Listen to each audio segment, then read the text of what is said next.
דני זוקו או פסיכולוג? מה אתה מחליט? אני יודע מה את רוצה לשמוע. אני לא רוצה לשמוע, מה אתה רוצה? תגיד מה שאתה רוצה, לא מה שאני רוצה לשמוע. אני מאמין, אני רוצה להיות פסיכולוג, זה בטוח, להגיע לבמה. זה יותר חכם להיות פסיכולוג. אני יודע. אז מה אתה רוצה להשמיע לנו? אני אשמיע לכם את נגיעה אחת רכה. בבקשה.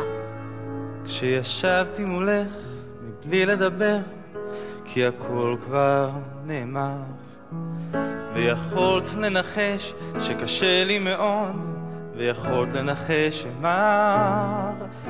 את קמת ועברת והלכת למטבח וחזרת כעבור דקה, ובדרך לא שמת את ידך על כתפי לנגיעה אחת רכה.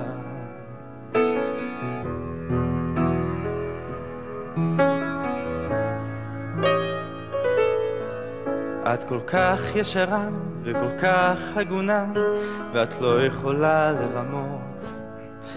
כשאת לא אוהבת, את לא יכולה, ואת זה אי אפשר לשנות. אבל את עברת ממש על ידי, והייתי כולי צעקה, ואת לא הנחת את ידך על כתפי לנגיעה אחת רכה.